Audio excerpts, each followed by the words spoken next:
ওর মধ্যে ঢুকে ফ্রিজ বন্ধ করে দিয়েছিস? হ্যাঁ শিগগির খোলো দেখি, সরো সরো খোলো খোলো, সরো ছেড়ে দাও। ওর মধ্যে ঢুকে তুই বন্ধ করে দিয়েছিলি ফ্রিজ? কি অবস্থা! চলে আয়, বেরিয়ে আয়, বেরিয়ে আয়, ফ্রিজ থেকে বেরিয়ে আয়। ওই দেখো আবার বন্ধ করে দিয়েছে, আবার বন্ধ করে দিয়েছে। এবার কান্না করলেও আর খুলবো না কিন্তু, বেরিয়ে আয়।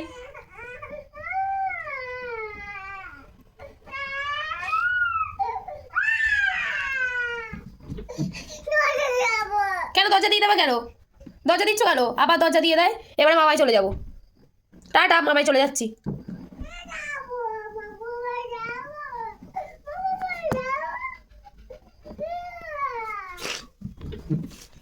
চলে আয়, চলে আয়, নাহলে মামার বাড়ি চলে যাবো কিন্তু। চলে আয়, বেরিয়ে আয়, চলে আয়। নোংরা ফ্রিজ ওর মধ্যে গিয়ে বসে আছে, শিগগির বেরিয়ে আয়, তাড়াতাড়ি চলে আয়। মামায় চলে যাচ্ছি কিন্তু, চলে আয়, চলে আয়, চলে আয়, ফ্রিজ বন্ধ কর, চলে আয়। ইস নোংরা জল, তাড়াতাড়ি চলে আয়, বেরিয়ে আয়, বেরিয়ে আয়। ফ্রিজ এখন আর চলবে না, বেরিয়ে আয়, তাড়াতাড়ি চলে আয়, চলে আয়, চলে আয়, আবার চলে আয়, তাড়াতাড়ি। আর যাবি ফ্রিজের মধ্যে? আর যাবি? এবার দিনকে গেলে আর হচ্ছে খুলবো না কিন্তু, ফ্রিজ বলে দিলাম, আর খুলবো না।